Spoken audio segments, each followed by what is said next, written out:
Hey everyone, welcome to this episode of Thinking Christian. I'm Dr. James Spencer, and I'm joined today by Dr. Paul Hoffman. Paul is actually pastor of an evangelical Friends Church in Newport, Rhode Island, but he's also transitioning and going to be he's going to be an associate professor in the Department of Biblical and Religious Studies down at Samford University, and he'll be working with their pre-ministerial scholars program pretty soon. So excited to have you here, Paul. I think more importantly, probably the introduction I probably should give is that he wrote a book called AI Shepherds and Electric Sheep. And so if you've been listening to the podcast for any length of time, you know I enjoy talking electronics, technology, faith, all those kind of things. And so I'm excited to have this conversation. Paul, how are you doing? I'm well, James. Thanks for having me on. It's great to meet you. Absolutely. Absolutely. So I mean, let's just jump in. I mean, what prompted AI shepherds and electric sheep? What happened that you thought this book was important? What were you seeing? Mm. Just give us a little bit of your journey toward writing this book. Yeah, thanks for asking that, James. So it all started a couple weeks after ChatGPT was released to the general public, which was around November 30 of 2022. So this was mid-December 2022. I was hanging out with a pastor friend of mine. We're at a chicken joint in Providence, Rhode Island, and he pulled out his iPhone and he's like, "Hey, have you tried this new program? OpenAI and ChatGPT?" And I said, "No, I haven't. I've heard a lot about it." And he said, "Well, watch this." And he put in two prompts into ChatGPT, and it just spit out in 85 seconds or so a full essay. Just couldn't believe it. I was astonished, and I said, "That's nuts." So we tested it out. I think we did the juvenile thing. We looked ourselves up to see if there's anything on the internet, James, about us. So we found out we're not as tall, dark, handsome, rich, or as intelligent as we thought we were. Um, Nice of AI to confirm that for you, I guess, yeah, right? thanks, AI. No, hallucination, hallucination. So no, it was funny. And then, but it stuck with me. Yeah. So what happened was a couple months later, I ended up running into a friend of mine who teaches at Salve Regina University, Sisters of Mercy Catholic School. His name's Sean O'Callahan, good Irishman from Cork, Ireland. And we'd lost touch during COVID because Rhode Island was in a pretty big lockdown. And just life takes you different directions. And we didn't plan to meet at this event in Providence on College Hill. And I know he's an expert in transhumanism. Until recently, he was the director of the PhD program at Salve Regina. And, he studies the intersection and has overseen a lot of research and theses on the intersection between humans and technology. That's Yeah. what transhumanism is. So I took him through what had happened just a couple miles west of where we were meeting at that moment in my previous conversation and interaction with my friend Cliff. And I was telling him how fascinated I was. And I said, "Hey, would you ever want to write a book about that?" Which is always a really dangerous question to ask anyone, especially if they've written a book or they're interested in writing a book. And he said, "Yeah, let's talk about that." And so then next thing I know, we start dialoguing and you're putting together a book proposal. And Baker Academic, who I've published a previous book with, previous to the AI Shepherds and Electric Sheep, they grabbed it and we've now released a book. So it was a serendipitous discovery at a chicken restaurant and then another serendipitous run in with a good friend of mine. And now I've written a book on it. So clearly I am an expert. That's how it works, right? Yeah. Well, talk a little bit about it's this area of interest, and I think when ChatGPT first came out and I started interacting with it, I had a lot of concerns, and I think one of Yeah. my concerns was that ChatGPT was just so open. Yeah. And I think one of the distinctions I started to make was more open AIs that, and not the company open AI, but more open Mhm. AIs, publicly available AIs like a chat GPT, where you're almost substituting a search engine, but you're not really having to then search through and vet the information yourself as you move from one web page to another, right? Yeah. And then you have these more, what I would call like narrow use case AIs Mhm. that Khan Academy had one. Khan Amigo was Mhm. tutoring students as they're going through lessons and those kind of things. And as I looked at that, I thought to myself, well, Conmigo seems like, a really great way to use AI, right? Like really interesting, really fantastic. ChatGPT also very cool, but seems to open itself up to far more abuses Yeah, than like a more narrow use case Conmigo. yeah, yeah. Did you run across any of that kind of thinking, or did you look at it in that way, or what? How did you approach AI when you guys were writing this book? That's a wonderful question. Thank you. Um, just a brief disclaimer. When I come at this as a practical theologian. So my Yeah. PhD is from the University of Manchester. I did a study of Tim Keller's urban mission model. Okay. I actually think today, as this is recorded May 19, I think is the anniversary of his passing, Mm. or right around that. So my PhD is in practical theology and urban mission or urban missions, if you will. So, I'm first a pastor. I've been a pastor for 21 years. And then I love studying practical theology, evangelism, preaching, ecclesiology, right? The study of the church.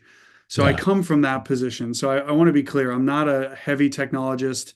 And in fact, as we were doing the research and writing the book, I kept a bit of a critical distance because I didn't want to be Okay. pulled in too much. I wanted a little bit of separation, but I also know it's so fascinating. You could just spend hours, falling Yeah. into the wormhole. And you also have to write a book in 10 months. Even though I co-authored it with Sean, it's still 65,000 words. Yep. And so I come at this more as a practical theologian. I also want to confess my wife teaches English in Rhode Island. And so I'm learning from her, who's trying to teach teenagers how to write essays. And every time she grades something, she has to run it through a program Got to to see check if for they AI. used, Yeah. yeah, Claude, ChatGPT. Um, you know, so I get her frustration. So I'm not a total, I shouldn't say I'm impartial because I love my wife and I have to help her process that. So I come at this from a place of practical theology and a wife that works in education. So I'm probably going to have a Yeah. little bit of a different approach on it. So when we started the book, James, one of the questions is how do we eat this blue whale of Yeah. a topic? Like we can't swallow it at once, and if we eat it bite by bite, we're going to be doing this forever, the rest of our lives. So Yeah. what we settled on was a bigger question, and so let me start at 30,000 feet. The research question in chapter 3 is, in what ways might AI help or hinder human flourishing? Yep. So that's the research question, which is, as someone that did a PhD in the UK, and anyone that's done high level research, this. The nature of the research question is critical. Otherwise, it could just be anything about AI, anything about theology, and That's you never right. get anywhere. You're just in a boat floating in the middle of the Atlantic Ocean. So, and then we defined human flourishing as the Imago Dei, the image of God, in Okay. Genesis chapters 1 and 2. What does it mean to be made in the image of God? And we talk about that in the book. So I'm coming at this as a pastor, as a practical theologian, and my question throughout the book is, how is AI helping us or hindering us in our growth into the image of God, which is God's plan for human beings?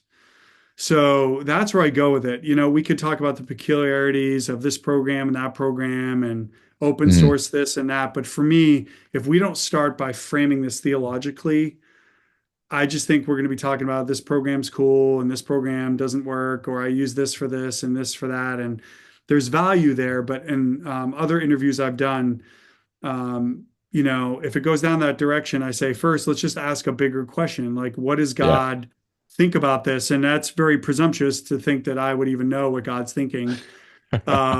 But I've been a student of God's word since I was a sophomore in high school. When I became a Christian, I had to read the Bible for myself, and God showed up and revealed himself to me through my own study of scripture. And I also received the call to ministry. So since then, I personally have read through the scriptures multiple times. And to me, what scripture has to say, and as best I can interpret it, that is what's going to frame my thinking. So I'm putting that back on your plate now. I just opened a probably even bigger can of worms. No, not at Um, all. I think the human flourishing aspect is the right place to start, really. And I think that part of what I've found as I've interacted with all the different AIs is that what we're really because we don't have a good understanding of what it means to be human, it's Yeah. very difficult even to understand how AI is helping or hindering us from flourishing as humans. Yeah.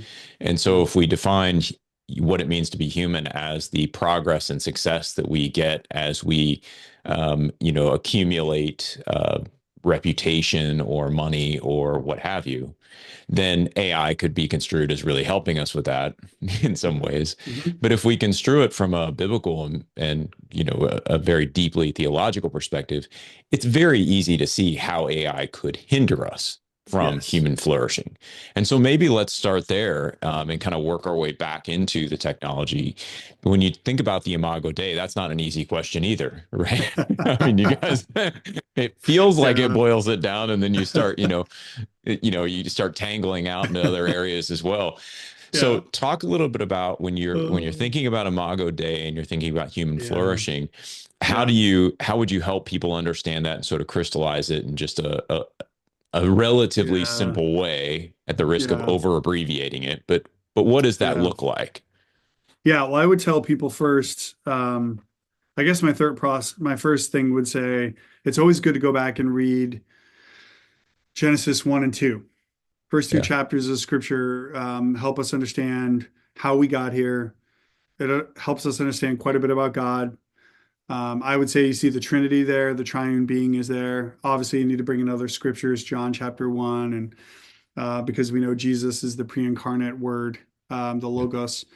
So I'll say two things about that. First, I define in the book, drawing from other theologians, that the image of God has first to do with reason, which is our rationality, our ability as creatures to think, to create, to problem solve, to iterate. Um, and that is critical that we use reason. Second, it's relationship. We're to have a relationship with God, who created us to be in relationship with Him. We have relationship with the created order that we're given dominion over. Right? It's God. If we think about, I call it the divine order because people don't like the name or the word hierarchy. I get that. right. But the divine order is God, right? We see this in Psalm 8. Underneath God is humans, and then underneath humans is the created order that we're to have dominion. Although I would argue I have limited dominion. I can't, as of yet, control hurricanes or tornadoes or earthquakes, but we do have a lot of dominion and authority. So we have relationship to God, to creation, to one another, and then is role. This idea that we are vice regents or co-regents with God. We have authority to exercise dominion.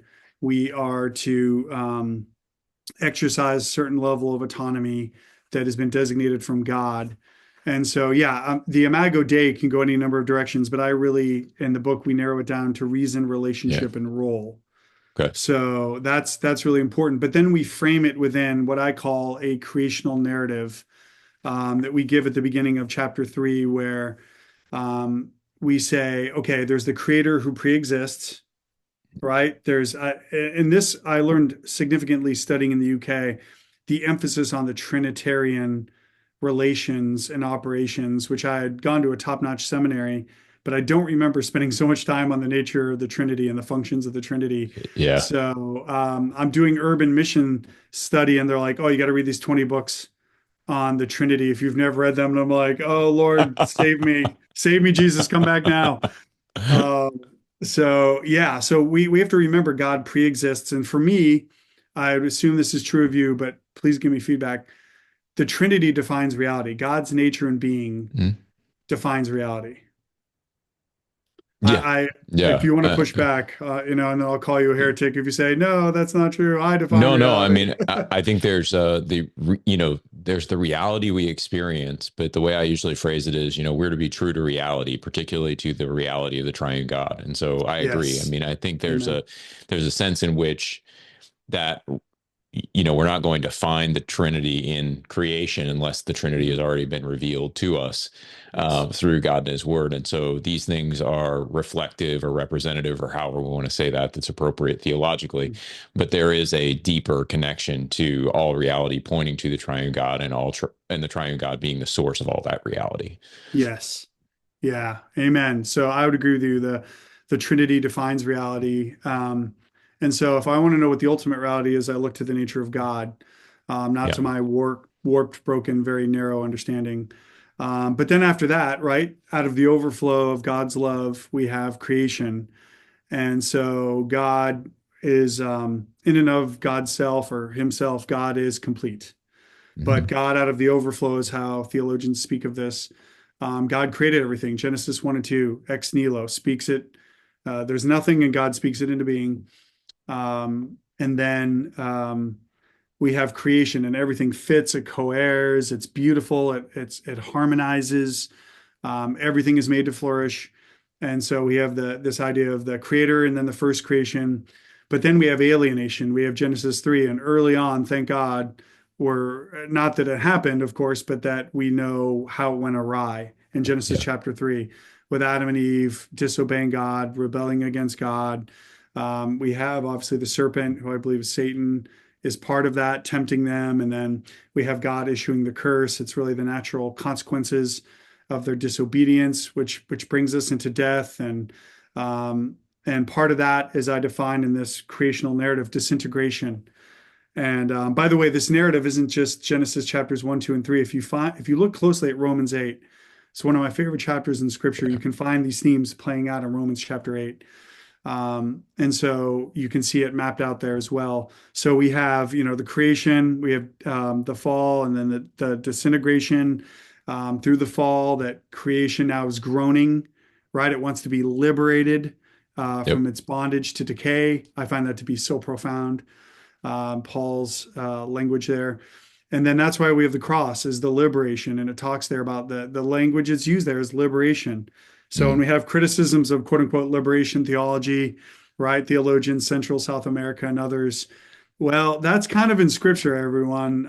Maybe liberation theologists took it a little different, but it's all things are to be liberated, not just the Yeah. children of God, but all of creation is to be liberated through the cross of Jesus. It's not just God just didn't send Jesus only to save individuals, pluck them out of the fire, right? But it's to renew and to restore all things, Yep. such that at the end of, there's this reclamation as the next phase, reclamation. And then finally, we have like the fullness, the glorification is what Paul uses that language of Mhm. glorification. And we go to the end of the story. And I'm so thankful to God that if you read ahead in the Bible, Revelation 19, 20, 21, 22, we have the new Yeah. heavens and the new earth, and God declaring, see, I'm making all things new. Yeah. And so that's where it's all headed. So AI is part of that story. It's not separate from that story. It's to fit somewhere in that story. And the question is it tracking with God's story? Is it aligning with God's story? Or is it more on the is it more in the disintegration side? Or is it helping in the disintegration, and is it helping in the liberation and the reclamation? And I think to me it's mixed. Yeah. That AI can be used both toward God's greater ends of redemption and restoration, but also the world, the flesh, and the devil are trying to use these tools to destroy and to disintegrate, to steal, kill, and destroy humans, and to allow creation to continue to disintegrate. So I've given you a lot there. I don't Yeah. know if that makes sense. No, it does. And I think I want to go back early on. I want to clarify a couple terms. So when you're Okay. talking about reason, role, Yep. and relationship within the image of God, I think, and then we talk about AI being it can help be a Yes. part of that disintegration, or it can be part of what helps us move toward restoration. Yeah. Does it not all come back to the way that we understand those three qualities of the image of God in relation to one another, so that even, you kind of said it's like it's the order, the divine order, Mhm. God, us, create the rest of creation. And then you also had the role is we are to be God's vice regents, vice meaning Mhm. that we support his Mhm. regency, Mhm. right? Yeah. And so then what happens to our reason within that structure is that it's sort of constrained. Yes. And it's Right. constrained in a way that eliminates options, but also opens up opportunities that we wouldn't have Yes. without those constraints. Yeah. Is that a fair way of understanding this? Yeah. I mean, because I don't think what we try and do in the book is not, we're not Luddites. We're not like Mm-hmm. burn the bots, Yeah. burn the robots to the ground. but we're not like, yeah, insert it right here into my frontal lobe. Sounds Although my great. wife, Yeah. there's many times my wife would be like, yes, we need some new operating system up there, Paul. Um, so more empathy. Can the machine give you more empathy, Paul? I don't know. I say that because in a couple days it'll be my 26th wedding anniversary, and I have an Nice. amazing wife Congrats. who my wife is the supreme. She's an advanced. I don't want to say technology, an advanced being compared to me. So yeah, I think there's ways that technology can help us, and there's ways that it will hinder us. And that's my concern. The other thing we talk about in the book, and I think this goes hand in hand with what you're, getting at, is one of the concerns in the book is that, and this didn't come from us. This comes from a great book called The Age of AI that was co-authored by Henry Kissinger, Daniel Huttenlocher, and Eric Schmidt of Google fame. And so their concern, one of their concerns in the book, and I encourage people to read it if you're interested in AI, they say one of the big challenges is that AI is going from being a tool to being a partner Hmm. in how we perceive the world, understand the world, how we iterate, because human beings, we as Christians, we know the big picture, but we don't know every little detail in between. We know where it's all headed, but this whole uh, um, do we want to rely on AI such that we over rely and it becomes what I would consider to be a partner when I believe in God's understanding of the world, it's a tool to be used. But they would argue in the book, The Age of AI, that we are relying on it more and more and more. And so, their simple epistemological understanding of the West is that it used to be first religion.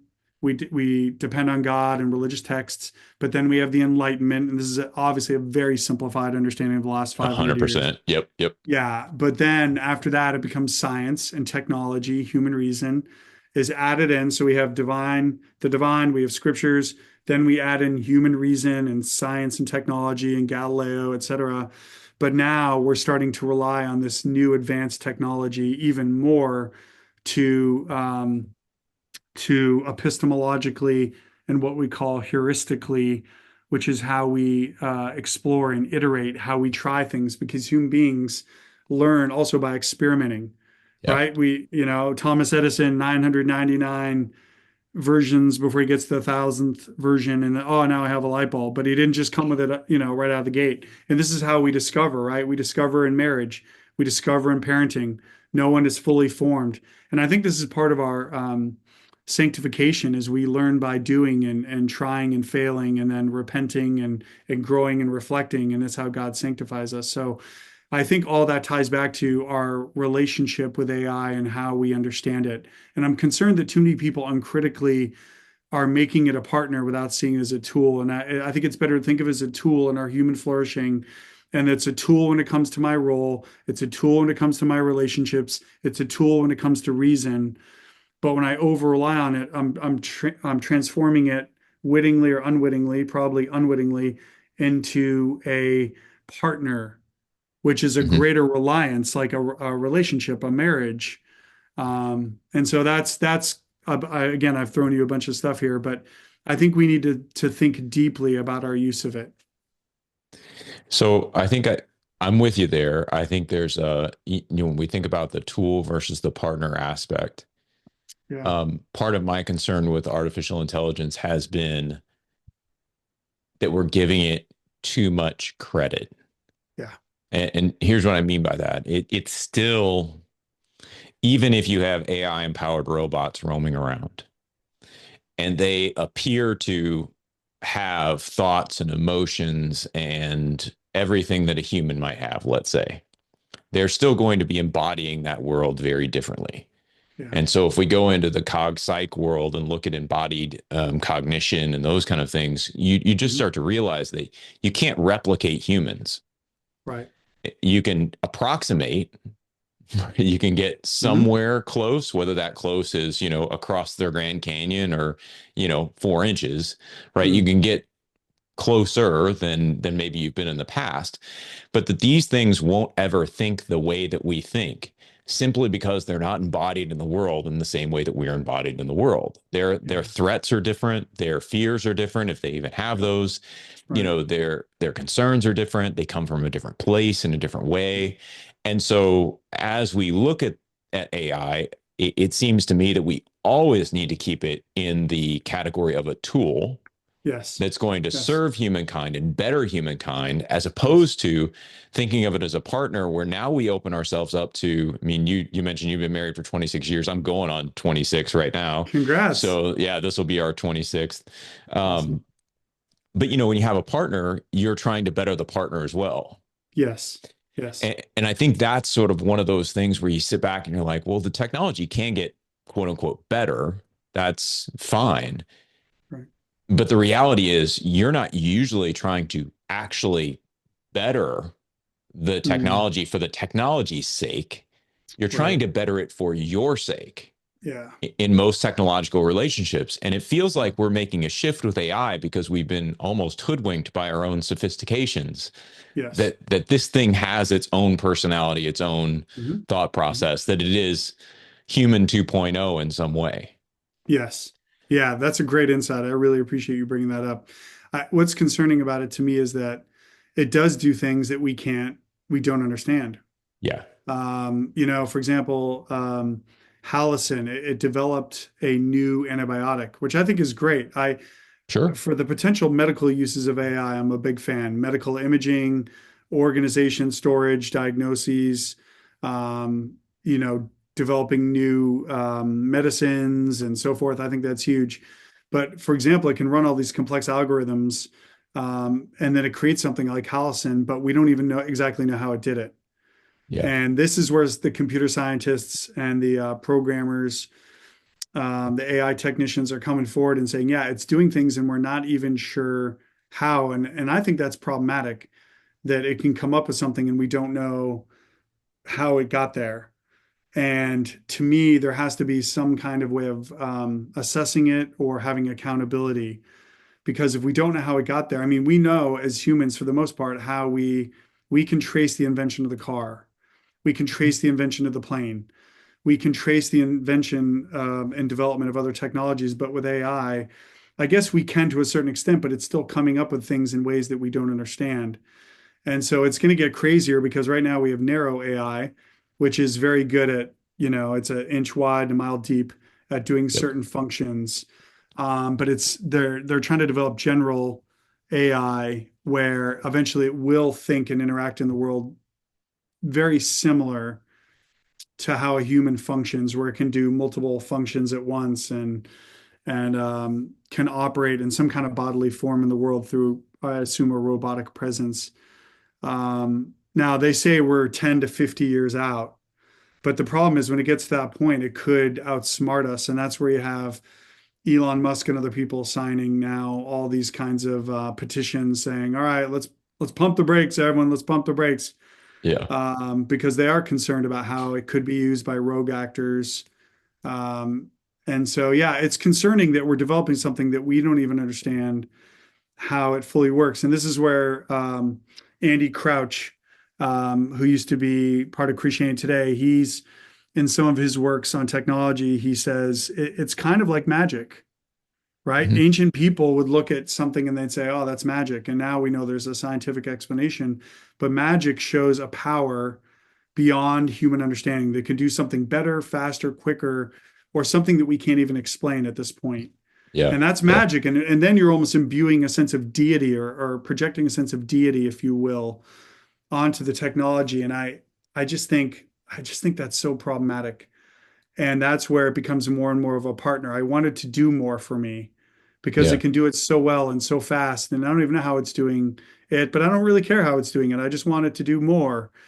And I just, as human beings, you and I know this, we tend to be uncritical. We're easily swayed and persuaded and easily yeah. wowed. And we fall in love with something and then we put our affections and attach ourselves to it. And then only later on are we like, oh, maybe that wasn't a good idea. Right.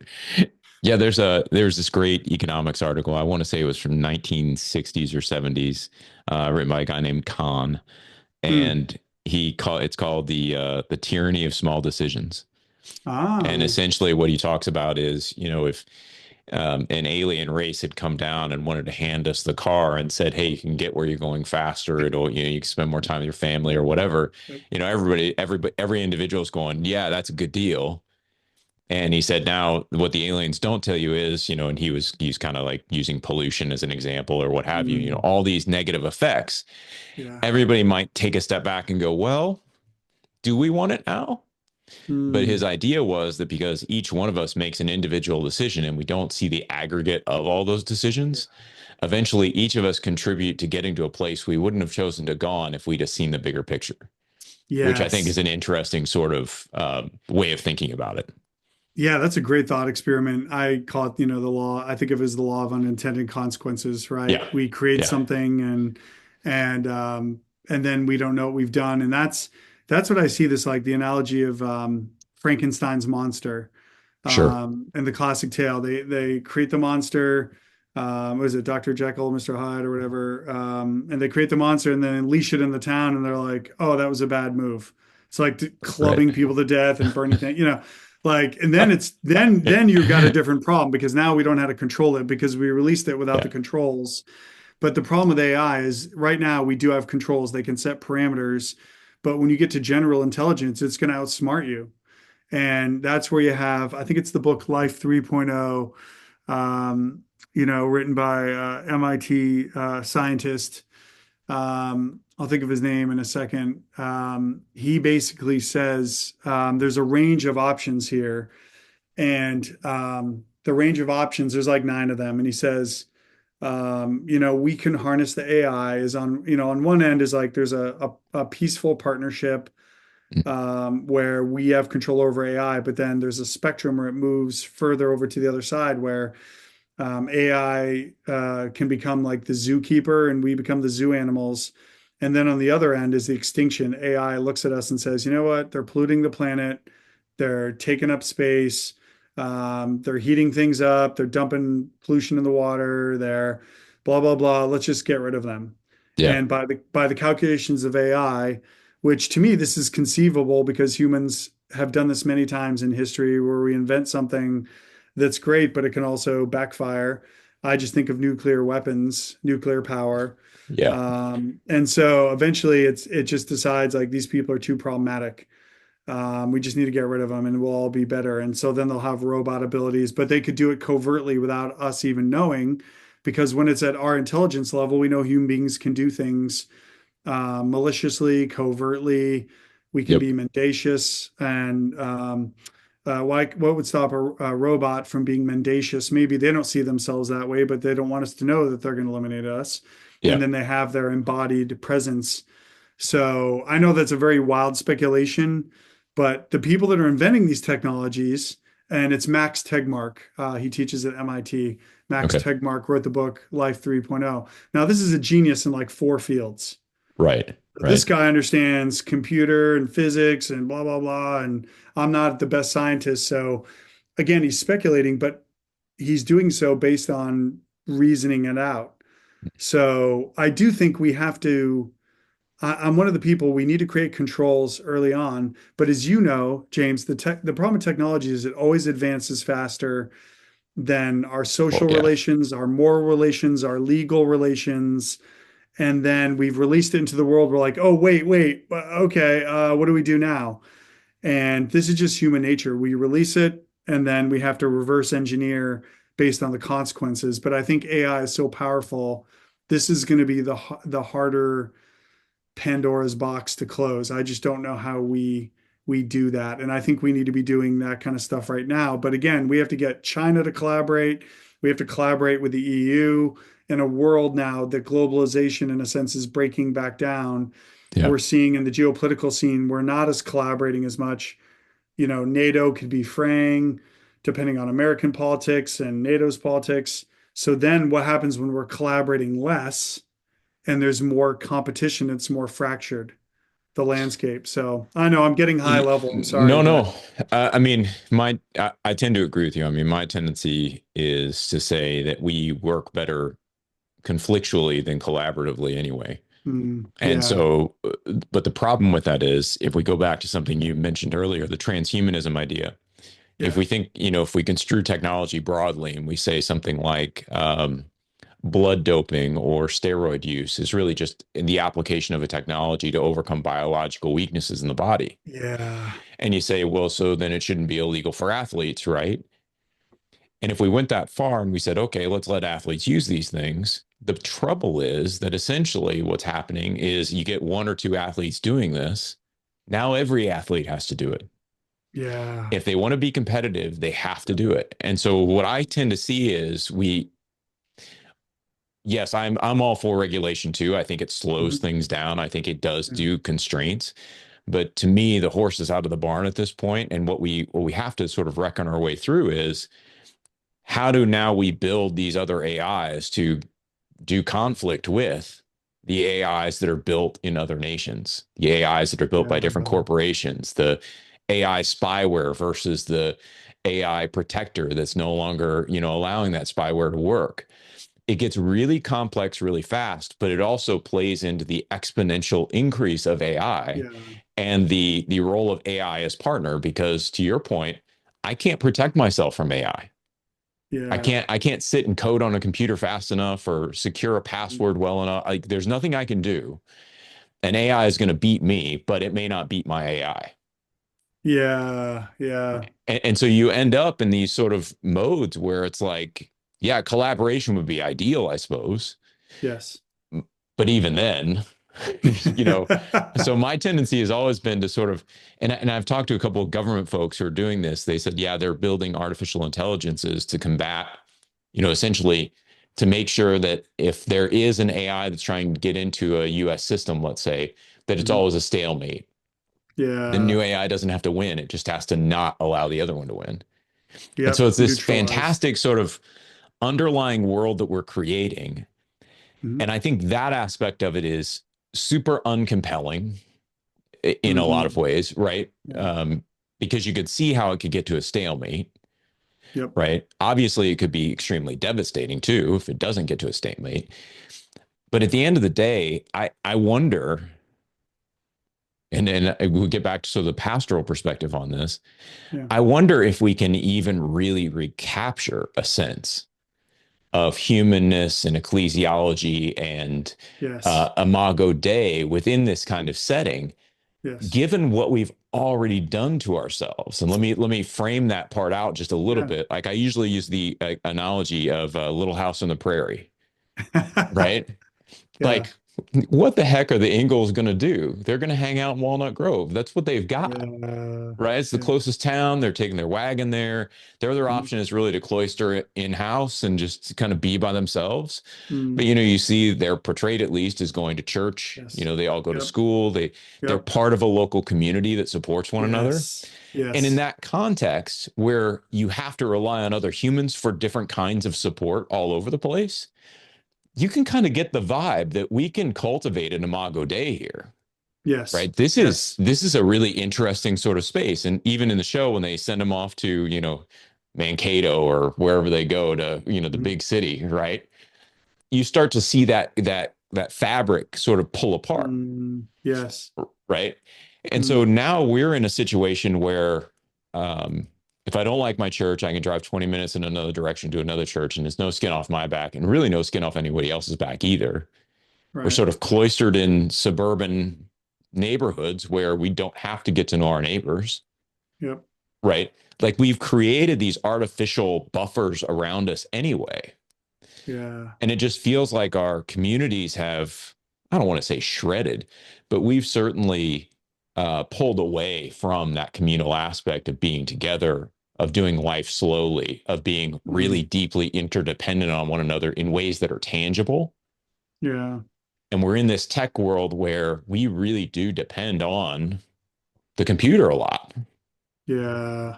I mean, even Yeah, we without do. AI, Yeah. right? And so that hopefully that frames my question out for you. How do we come back? How do we recapture Mm. a theological vision of who we are and what the church is within this technological realm? Yeah. That's the critical question, isn't it? Yeah. It's so critical. And I think we're gonna have to fight we're gonna have to fight with all of our power because I mean I have two teens and I've just seen how they can get sucked into the phone. Now that's just a device that Yeah. has they can text or be on a Snapchat, little chain and Instagram and all that. So it's the whole attention economy is already. There was a great book, Shoshana Zuboff. I think it's called The Rise of Surveillance Capitalism, where the whole attention economy is the most brilliant psychologists in the world are working with Yeah. social media companies to capture every ounce of our attention, every That's moment, right. every millisecond. And so now with even more powerful technologies like AI being infused into this, it's going to get harder. And it is a big social experiment. And I'm a big fan of, I'm sure you must be familiar with Jonathan Haidt's book, Yeah. The Anxious Generation. And now it's just being verified that this has been a huge social experiment that's not benefiting our teens. Right. Not at all. And both of my kids are on the bubble of that. My younger son was born in '09, and it was 2010 to 2014, 2015 that we unleashed this whole thing of the iPhone or Android and social media at the same time. And they can literally pinpoint 2012 when Yeah. the whole mental health crisis is when we gave these devices to children and teens with their access to anyone in the world. They could be compared to any person on Instagram, even though you can use filters and you're not really Yeah. a size 30 waist, you're really a size 36 waist. And I increase the biceps. In fact, I don't think you really work out. I think you're just using a filter. Your Right. Right. biceps aren't that big, James. No. So, okay. So in the book, more to your point, we talk about this in chapter 6, this idea of formation. How are we formed as Yeah. individuals and within the body of Christ? And so we propose there this idea of what we call hearth habits. And so hearth habits are habits that bring us back into our bodies, back into Okay. community. And so I think we have to have countervailing. I think is it James K. Smith says they're like counter formation habits. Yeah. So we need to have habits that work against our overexposure and perhaps over-reliance on technology. So we call them hearth habits because the word for focus derives from the word hearth in the old Latin. And the hearth used to be the center of the home. Mhm. In the colonial and pre-colonial periods, the fireplace, everything was centered around the fireplace because that's warmth, that's cooking, that's light. And so that was the focus of the home, Yep. generally speaking. So now that we have technology, electricity, we don't necessarily have the hearth or the fireplace as the center of the home anymore because we don't really need it's more of like a aesthetic thing. I don't really need that Right. to cook or feed. I've got electricity. I click a button and I know this because I just toured homes in Birmingham. I went home shopping and my wife and I really do want, we're going to lease for a year because there were so many home options, so many neighborhoods. And we're like, we got to get our son who's a freshman in high school registered. So we need to focus on that right now. But we do want a fireplace because we do want a place where people can gather. I want to have undergraduate students from Samford come over to my house and we sit around a fire, whether it's a gas fireplace or a regular fireplace or whatever. And we just sit there because there's something about a fire that does draw you in. So in terms of the hearth habits, we talk about things like cooking together. Mhm. Do we cook together anymore? I don't know, James. Do you cook with your wife or with friends? Do you grill? Do you barbecue? We're all in the same room while I'm cooking. I cook for the family usually, and so I we love we that. do we have some in and outs, I mean, but Okay. everybody knows when I'm in the kitchen, I'm cooking, and that's when I Right. have conversations with my kids, and my wife's around, and yeah, Awesome. yeah, yeah. Yeah. But So, are you talking to AI? Are you talking to a chatbot or no? It's just us. oh no, it's just us. Yeah, we don't Awesome. so we probably take an approach similar to yours. Like we didn't have a lot. We don't use Alexa in the house at all. Yep. Like we don't have any of Same. that stuff. I just didn't understand. I'm a Gen Xer, right? I mean, I grew Yeah. up with Yeah. cassette decks and Yeah.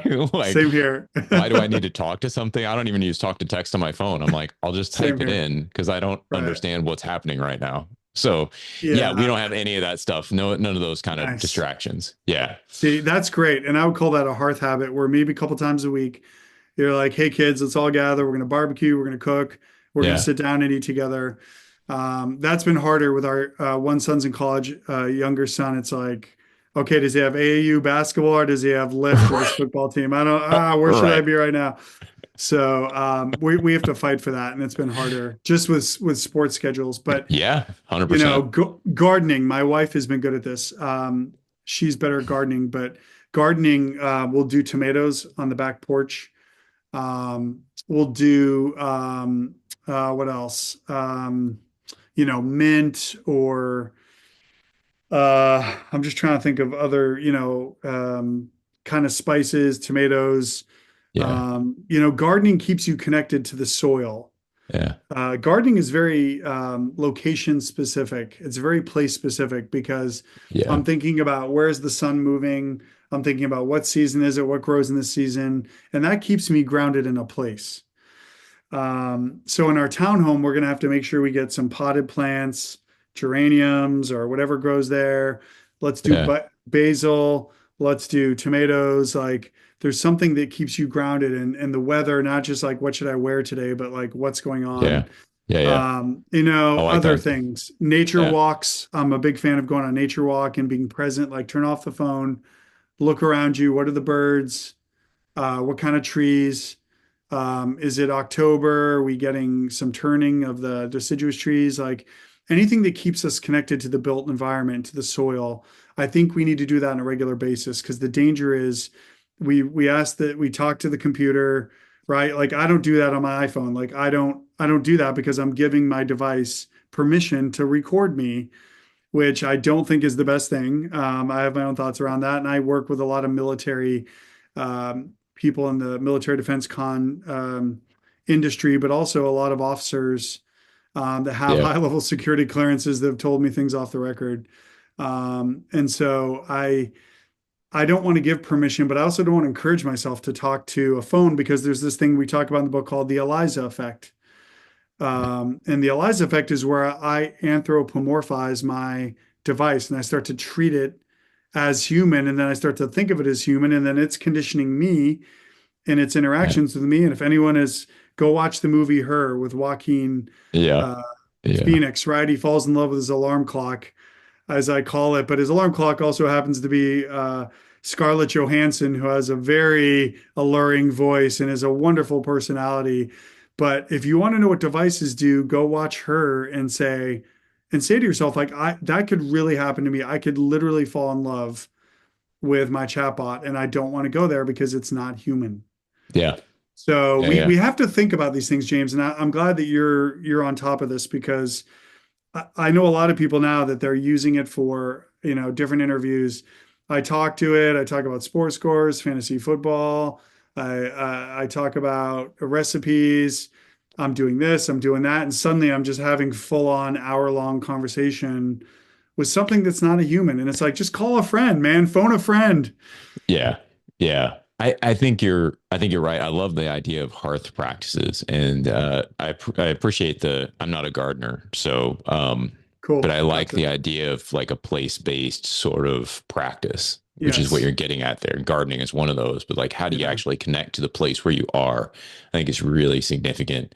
Yeah. Um, I Yeah. think as much as I also think that sports for especially for teenagers kind of get in the way sometimes of church and ecclesial life. I do think that sports have been a really good outlet for my kids, Hmm. especially my daughters. We just Okay. keep them off social media, and we're like, yeah, go do gymnastics, lacrosse. Yep. They weight train with me in my home Oh, gym. Like wow. they do that. Yeah, I mean Awesome. it's just a lot of fun, and you don't really have a lot of time for clicking around or scrolling or whatever. And so then Yeah. when they happen to get on the internet and they're doing that, or we see them on their phones or something like that, we're not as concerned because it's not an obsessive compulsive, it's not an always thing. We know that they're Right. getting something in real quick before they go off to practice. So they're Yep. always out and interacting, which is awesome. Um, and so I I really like that idea. We've got to sort of find these areas where we can kind of reconnect with one another, reconnect with our place and where we are, and Yes. then what do we do then for that sort of vertical dimension of that Yeah. connection? Mm. Because we are seeing, depending on kind of where you, and I'd be interested to hear your thoughts on this, but discipleship isn't exactly the strongest thing in the church most of the time. Yeah. And so we have a lot of small group connection and that kind of stuff, but it doesn't really feel like um, we have a good feel for how to live under the authority of Christ and Yeah. how to teach other people to do that. So, how does that vertical dimension happen? Yeah, it's an amazing question.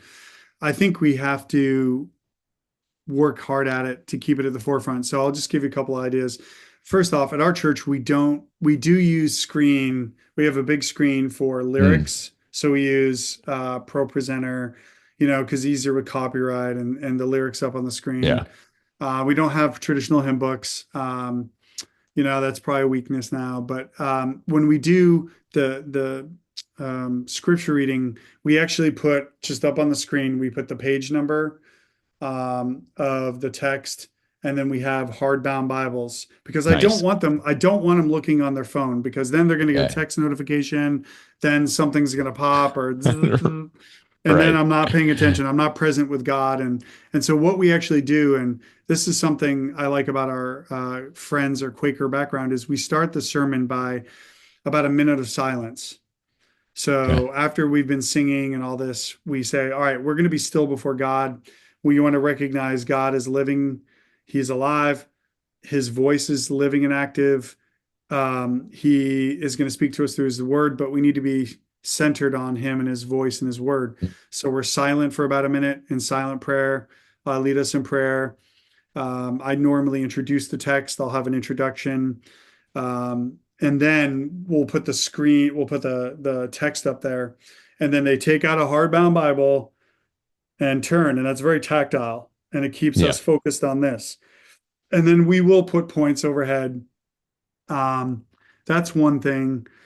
Um, I do encourage churches and our church tends to be low church, meaning we're not overly big into the church calendar. Right. High church, Anglican, Catholic, Lutheran, Hmm. they follow strictly Episcopalian, but I encourage churches to consider doing that more because even in the church calendar, it makes us present. So, for example, our church really never fully celebrated Advent, right? The 4 Sundays before Christmas Eve, if you will. And so with Yeah. Advent, I talk a lot about we talk about a text rooted in Advent, and we talk about the incarnation, the embodiment of the Son of God. Yeah. And we say that's so critical because he didn't just come to save us. He come and he lived 33 years, Yeah. 33 years of an ordinary, in fact, 30 years were ordinary. He went through all the stages of development and therefore I think making them sacred. Jesus had to have his diaper changed, right? In the British where I studied his nappy, he had to have his nappy changed. Jesus was a preteen. That blows my mind that Jesus had to have hormonal changes. Yeah. Jesus went through all the teenager stuff, pimples. We don't know what his complexion was, but pimples, puberty, hair starts appearing places it never appeared before. And that to me makes that all of human life sacred, all the stages. Yeah. Yeah. Yeah. That God would live 30 years and then for the final 3 years, final 10%, as it were, be full bore into his ministry cycle. And so I try and talk about that a lot, that God understands he's uniquely qualified to be um, um, Hebrews 4, our great high priest, because he went through everything in Yeah. human experience except for sin. He was tempted to sin, but never sinned. So we need to talk about that. And there's something about Advent, and then different churches will practice depending on Holy Week, Lent. We'll talk about Lent. Some years at our church we celebrated Lent a little more Yeah. serious. But I want churches that don't practice that to think about it more because it takes us into the life of Christ. A Yeah. lot of the church calendar is about entering the story and memorializing and even participating in a sense the life of Christ, which is a bodily life. Like Jesus lived a fully human life. I know you know this, James. Let the hate mail come in. He didn't have an iPhone. He didn't have email. He didn't have a computer. He didn't have a car. There's the famous saying, I forget who said it, but 3 mile an hour Jesus. He walked at probably an average of 3 miles an hour, unless he was a speed Yeah. walker. Yeah. Yeah. And Jesus lived a fully human life without AI. Yeah. James, you and I can do the same thing Yeah. without AI. And we cannot forget that. We're not better than the people that came before us because we have computers that can talk to us and do these tremendously complex things in a short window of time, it does not necessarily make us more human than our predecessors, and certainly not more Yeah. human than Jesus, the Son of God. No, it's good. We're kind of coming up at the end of the interview, so I'll just ask one more question and get your take on it. Yeah. I hear what you're saying. I think, and I think it's a really important point. Again, I said I grew up Gen X. I don't think I had like, I mean, I had dial-up internet until I think I was out of college, Yep. right? So I Yep. mean, like, I my first real smartphone was a BlackBerry, right? I Hmm. mean, people may not even remember what those are now, right? I know. I Right. do, but not younger generations. Yeah. And so, Yeah. I mean, I've just sort of, I kind of look at some of this stuff and I'm like, where it's convenient, I'll use it, but I don't get that I actually need it. Right. Right. And so, my last question is this. I mean, how do you think about something like a category like effort Hmm. when you're thinking about artificial intelligence? It seems to me Yeah. that artificial intelligence, what we're doing is we're outsourcing so much to it Yep. just so Yep. that we don't have to put forth the effort. Right. Now, I don't Right. mind that with like certain administrative tasks or, I think there are uses for it. But I guess my Yeah. point is, I've said this on the podcast a number of times, like I used to be a personal trainer. I'd never bring a client in and go, okay, your workout today is to sit in the corner and watch me lift. That has no That's benefit so to good. them, right? That's Has so no good. benefit to them. And so Yeah. how do we think about this category of effort with Hmm. regard to discipleship and spiritual growth in a Hmm. world with AI? Oh, that's so good. So many different directions, but I think um, there's a great book by Jacques Ellul. I'm not sure if you're familiar with Ellul, Yeah, French yeah. Catholic theologian, the Technological Society. The Mhm. problem with the modern West is that we think in what we call instrumentalist terms. Everything is about efficiency, quicker, cheaper, faster, better. And we forget that to be human is to be messy, that to be human is to make mistakes, that to be human is to try and fail, right? You're not going to build muscles by watching you work out on my behalf. It just doesn't work that way. I Right. need to come into the gym and I need to do all the sets, the lat sets and the bicep sets, whatever you do. And this is what it means to be human is the struggle and the effort. And so, in my marriage, coming up on 26 years, we have a lot of earned trust and credibility Yeah. because we have tried and failed. We've asked for forgiveness. We've grown. We've reflected. We've promised we'd do better. Sometimes we did better. Sometimes we didn't, but it was never a J curve. It was never a neat, clean J curve.